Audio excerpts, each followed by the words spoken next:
అది పేరుకే ప్రభుత్వ రంగ సంస్థ. కానీ ప్రభుత్వాలు చేసే చట్టాలేవి అమలు కావు. రికార్డుల్లో అమలవుతున్నట్లు కనిపిస్తాయి తప్ప క్షేత్రస్థాయిలో మచ్చుకైనా కనిపించవు. చెప్పేదొకటి, చేసేది మరొకటి. కనీస వేతన చట్టం అమలుకి దిక్కుండదు. కాంట్రాక్టర్లను పెంచి పోషించడం, ఆపై దోచిపెట్టడం. ఇది కొన్నేళ్లుగా ఆర్టీసీలో అవుట్సోర్సింగ్ పేరిట జరుగుతున్న తంతు. కాంట్రాక్టర్లు గత ప్రభుత్వ పెద్దల అండదండలతో కార్మికులకు చుక్కలు చూపించారు. ఆప్కాస్లో కలుపుతామని, కనీస వేతనాలు ఇస్తామని నమ్మించి న్యాయం చేయకపోగా నిలువునా మోసం చేశారు. ఉద్యోగి మరణిస్తే బీమా ఉండదు, పరిహారం ఇవ్వరు. బాధిత కుటుంబంతో తమకు సంబంధం లేదంటారు. 5 ఏళ్లుగా కష్టాలు అనుభవించిన కాంట్రాక్ట్ ఉద్యోగులు రాష్ట్రంలో కొత్తగా కొలువుదీరిన కూటమి ప్రభుత్వంపై కొన్నంత ఆశలు పెట్టుకున్నారు. మరి ఆర్టీసీ అవుట్సోర్సింగ్ కార్మికులు కొత్త ప్రభుత్వం నుంచి ఏం కోరుకుంటున్నారు? ఇప్పుడు చూద్దాం.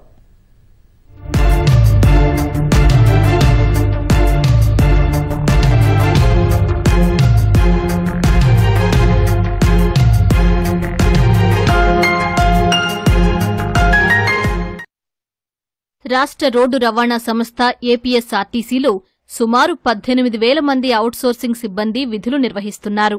విజయవాడ సంస్థ ప్రధాన కార్యాలయంతో పాటు జిల్లాల్లోని రీజనల్ మేనేజర్ల కార్యాలయాలు, బస్ డిపోలు, వర్క్షాపులు, ఆస్పత్రుల్లో వివిధ రకాల విధులు నిర్వహిస్తున్నారు. వీరిలో ఎక్కువ మంది బస్ డిపోల్లో పనిచేసే హెల్పర్లు, మెకానిక్లు, స్వీపర్లు, అటెండర్లు, గ్రేడ్ 4 స్థాయి అధికారులు ఉన్నారు.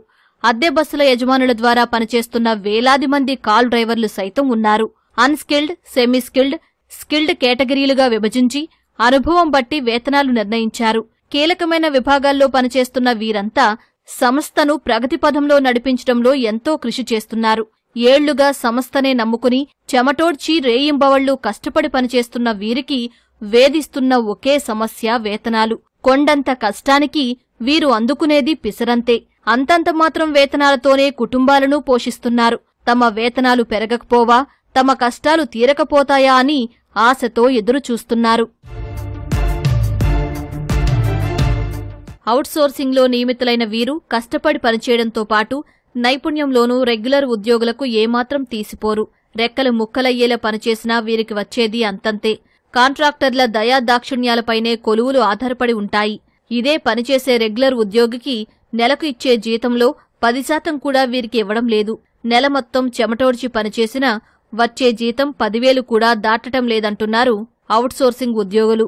తమ ప్రభుత్వం అధికారంలోకి రాగానే ఆర్టీసీని ప్రభుత్వంలో విలీనం చేస్తామని, అవుట్సోర్సింగ్ ఉద్యోగులను ఆప్కాస్లో కలిపి సమాన పనికి సమాన వేతనం ఇస్తామని నమ్మబలికిన గత ముఖ్యమంత్రి జగన్ వీరిని నట్టేట ముంచారు. విలీనం పేరిట 52,000 రెగ్యులర్ ఉద్యోగులనే ప్రభుత్వంలో కలిపిన జగన్ వీరితో సమానంగా పనిచేసే వేలాది అవుట్సోర్సింగ్ ఉద్యోగులను వదిలేశారు. కాంట్రాక్టర్ల దోపిడీ నుంచి విముక్తి కల్పిస్తాన్న వారే కమిషన్లకు కక్కుర్తిపడి కాంట్రాక్టర్ల వ్యవస్థను కొనసాగించారు. కాంట్రాక్టర్లు, కమిషన్లకు అలవాటు పడిన కొందరు అధికారులు, పాలకులకు అండదండలు అందించడంతో వీరు అష్టకష్టాలు అనుభవిస్తున్నారు. తమకిచ్చిన హామీ నెరవేర్చాలని, వేతనాలు పెంచి కష్టాలు తీర్చాలని 5 ఏళ్లుగా సీఎం కార్యాలయం సహా ఆర్టీసీ ఉన్నతాధికారుల చుట్టూ చెప్పులరిగేలా తిరిగినా కనికరం రాలేదంటున్నారు ఉద్యోగులు. జీతాలు మేము పనికి తగ్గట్టుగా వేతనం లేక, అంటే ఒక రెగ్యులర్ వ్యక్తి చేసేటువంటి పని చేస్తున్నప్పటికీ కూడా మేము తక్కువ వేతనాలతో, అంటే ఇప్పుడున్నటువంటి కాస్ట్ ఆఫ్ లివింగ్లో మేము అందరికీ తెలుసు, మినిమం ఈ కాస్ట్ ఆఫ్ లివింగ్ను నడుపుకొని రావాలంటే కనీసం మినిమం 20-25 నుంచి లేనిది ఈ కాస్ట్ ఆఫ్ లివింగ్ అనేది గడవదు. కానీ మేము అంతకంటే తక్కువ కనీస వేతనాలతో తీసుకొని ఈ జీవితాన్ని మేము నడుపుకుంటూ వస్తున్నాము. దయచేసి మమ్మల్ని ఈ కూటమి ప్రభుత్వం గుర్తించి మాకు ఈ వేతనం, అంటే ఆర్థిక పరంగా మమ్మల్ని ఒకటే విధంగా మేము కోరుకునేది ఒకటి ఏమంటే మమ్మల్ని ఆర్థికంగా బలపరిచే విధంగా, అదేవిధంగా ఉద్యోగ భద్రత, ఈ రెండూ కల్పించవలసిందిగా. అదేవిధంగా రిక్రూట్మెంట్ జరిపినప్పుడు మాకు గత కొన్ని సంవత్సరాల నుంచి మేము సంస్థను నమ్ముకొని చేస్తున్నాం కాబట్టి మాకు కొంత పాయింట్స్ వెసులుబాటు కల్పించి మాకు రిక్రూట్మెంట్లో అవకాశం కల్పిస్తారని వేడుకుంటున్నాను. నేను 4.5 సంవత్సరాల నుంచి ఇబ్రహీంపట్నం డిపోలో పనిచేస్తున్నాను సార్. ఆన్ కాల్ డ్రైవర్గా చేస్తున్నాము. డ్యూటీస్ రెగ్యులర్గా ఉండట్లేదు సార్. ఒకటి డ్యూటీకి వేసిన తర్వాత కూడా బస్సు మధ్యలో ఏదైనా నింపేది అయితే మాకు పూర్తి డబ్బులు ఇవ్వట్లేదు, కటింగ్ చేసుకుని ఇస్తున్నారు. అదేమని అడిగితే ఆన్ కాల్ డ్రైవర్ అంటే మేము ఫోన్ చేసి మా అవసరం పిలిస్తేనే మీరు రావాలి.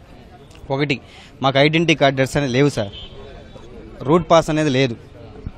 ఇంకోటి మాకు రావాల్సిన ఎలివెన్స్ ఏదన్నా మేము డీడీ చేసాం అనుకోండి సార్, ఆ డీడీకి మేము రాకపోతే వేరే రెగ్యులర్ డ్యూటీలకు వేస్తున్నారు, మాకు ఇబ్బంది పెడుతున్నారు. తెల్ల డ్యూటీకి వద్దంటున్నారు. ఏది డ్యూటీకి రమ్మని డీడీ ఉందని రమ్మని చెప్తే మేము రాలేని పరిస్థితిలో ఉంటే తెల్లారి మాకు డ్యూటీ వేయట్లేదు. అలాంటివి ఉన్నాయి సార్, మాకు చాలా ఇబ్బందిగా ఉంది. బస్టాండ్లలో ప్రయాణికులు తినిపడేసిన వ్యర్థాలను ఊడ్చుతూ పరిసరాలను పరిశుభ్రంగా ఉంచడం సహా మరుగుదొడ్లను శుభ్రపరిచే వేలాది మంది స్వీపర్లు, వర్కర్లది ఇదే ఆవేదన. ప్రయాణికులకు సేవలందించే ఈ కార్మికుల జీవితాల్లోకి ఓసారి తొంగి చూస్తే అంతా కష్టాలే, అందరివి కన్నీళ్లే. ఏళ్లుగా ఆర్టీసీని నమ్ముకుని బతికిడుస్తున్న వీరికి సమస్త న్యాయం చేయడం లేదు. చెమటోడ్చి పనిచేసినా వీరికి దక్కేది మాత్రం చాలీచాలని వేతనాలే. 25 ఏళ్లుగా పనిచేస్తున్నా వీరిలో ఏ ఒక్కరి జీతం 10,000 దాటదు. ఆర్టీసీ రికార్డుల్లో మాత్రం వీరికి 5 అంకెల కనీస వేతనం చెల్లిస్తున్నట్లుగానే ఉంటాయి. వీరి పేరిట వేతనాలు తీసుకుంటున్న కాంట్రాక్టర్లు వేలలో మింగేసి వదులు విదుల్చుతున్నారు. నిరంతరం పర్యవేక్షిస్తూ న్యాయం చేయాల్సిన ఆర్టీసీ ఉన్నతాధికారులు, పాలకులు 5 ఏళ్లలో పట్టించుకోకపోవడంతో వీరి బాధలు ఎవరితో చెప్పుకున్నా తీరడం లేదు. రాష్ట్ర వ్యాప్తంగా బస్టాండ్లు, డిపోల్లో పనిచేసే వేలాది మంది అవుట్సోర్సింగ్ కార్మికుల దీనగాథను వినే నాథుడే లేడు. శాలరీ కూడా ఇవ్వరు. మీ బాధ మీరు పడాల్సిందని మాట్లాడతారు. ఫస్ట్ నుంచి 200, 300 అవి పెరిగినాయి. వాళ్ళు ఇస్తేనే ఈ నెలలో పెరిగితే ఇంకో 2 నెలలకో 3 నెలలకో మాకు ఇచ్చేది. వాళ్ళు ఇచ్చిన దాకా మేము అలాగే ఉంటాం. అది 15 లోపు జీతాలు ఇస్తారు. 9,200, 9 ఇప్పుడు వచ్చి 9,600 ఇస్తున్నారు. చంద్రబాబు నాయుడు గారు వచ్చారు కాబట్టి మాకేదైనా న్యాయం జరిగిద్దని మేము అడుగుతున్నాం సార్. ఏమీ లేదు, ఎవరు పట్టించుకోరు. యాక్సిడెంట్ అయినా కూడా బస్సు తగిలినా అట్టపడిపోయినా కూడా ఎవరు పట్టించుకోరు. ఆయన ఒంట్లో బాగలేకపోయినా కూడా మీరు ఇంటికాడ ఉంటున్నారు, మీకు సెలవులు డబ్బులు కలపమంటారు. చంద్రబాబు నాయుడు మాకైతే న్యాయం చేస్తాడని మేము అనుకుంటున్నాము. మాకు న్యాయం చెయ్యాలా, మేమందరం కష్టపడేవాళ్ళం, జీతాలు పెంచాలా, మున్సిపాలిటీ వాళ్ళగా మాకు కూడా అన్ని సౌకర్యాలు ఇవ్వాలా. వాళ్ళు ఇలా లేదు, అందరం ఒకటే. ఆర్టీసీలో వాళ్ళని దయచేసి కొద్దిగా చూడండి. చట్ట ప్రకారం ఆర్టీసీలో అవుట్సోర్సింగ్ విధానంలో పనిచేసే స్కిల్డ్ వర్కర్లకు కనిష్టంగా 15,366 రూపాయలు తప్పనిసరిగా ఇవ్వాలి. అనుభవాన్ని బట్టి గరిష్టంగా 21,000 పైనే వేతనం ఇవ్వొచ్చు. పీఎఫ్, ఈఎస్ఐ తప్పనిసరిగా అమలు చెయ్యాలి. మిగిలిన మొత్తాన్ని ఉద్యోగి ఖాతాల్లో జమ చేయాలి.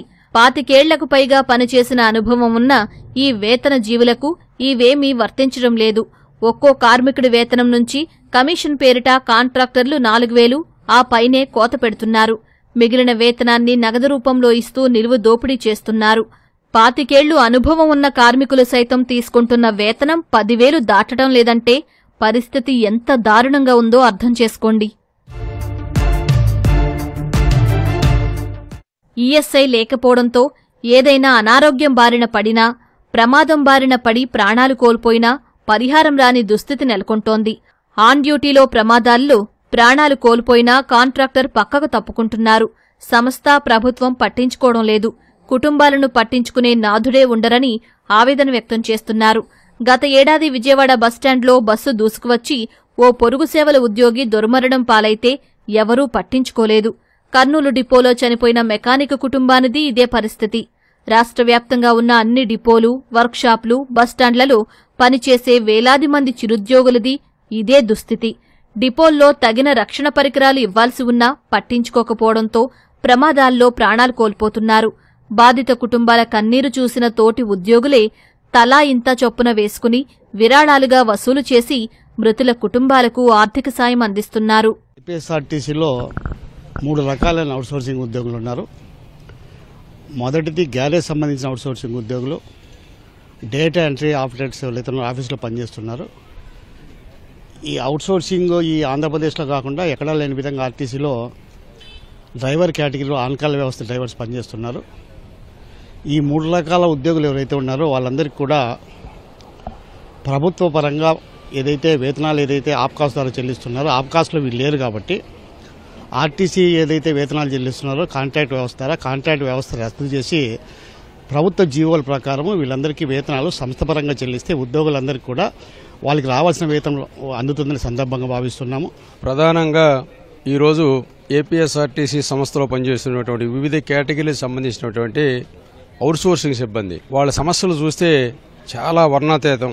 ఇన్ సర్వీసులో ఉండి రోజు అందరిలాగా 8 గంటల పైబడి ఉద్యోగం చేసి కుటుంబాన్ని పోషించుకోలేనటువంటి పరిస్థితిలో ఉన్నారు. ఇవాళ ఏంటంటే కాంట్రాక్ట్ ఇచ్చే జీతం తక్కువ, మళ్ళీ వాళ్ళు తగ్గించి ఇచ్చేటువంటి జీతంతో అసలు కుటుంబాలు పోషించలేక నరకం చూస్తున్నారు. వీళ్ళందరూ ఎంతో కొంత చదువుకుని జ్ఞానంతోనే వచ్చి ఇవాళ సంస్థలో పనిచేసి సంస్థ ప్రజలకు పరోక్షంగా సేవలు అందించేటువంటి వీళ్ళు. వీళ్ళకేమైనా ఆపద వచ్చిందంటే దిక్కులేదు. ఇప్పుడు ఏదైనా కోరుకునేది కుటుంబం బాగుండాలి, అతను బాగుండాలి. ఇప్పుడు కుటుంబం బాగుంటానికి రకరకాల ఆరోగ్య స్కీమ్స్ ఉన్నాయి. ఇప్పుడు కేంద్ర ప్రభుత్వం ప్రవేశపెట్టినటువంటి ఆరోగ్య స్కీమ్ అందులోకి వీళ్ళు లేరు. ఆర్టీసీలో ఉండే ఆరోగ్య పరిస్థితి అందులోనూ ఒక లేరు. ఈ మధ్యకాలంలో హెడ్ ఆఫీస్లో పనిచేసే ఒక డిఓ చనిపోవడం జరిగింది. కనీసం అతనికి ఏ రకమైనటువంటి సౌలభ్యం లేదు. ఆ ఉన్నటువంటి స్టాఫ్ తలా 100-200 వేసుకుని ఆ కుటుంబం ఏం కడుగుతుంది? దిక్కేంటి ఆ కుటుంబానికి? వీళ్ళందరూ కోరుకునేది ఏం లేదు. మేము అందరిలాగా పనిచేస్తున్నాం, భద్రత కల్పించండి మాకు, ఇంకా అంతకన్నా ఏం వద్దు. వీళ్లంతా 5 ఏళ్ల పాటు సీఎం సహా ఉన్నతాధికారుల కార్యాలయాల చుట్టూ తిరిగి విసిగి వేసారి నరకయాతన అనుభవించారు.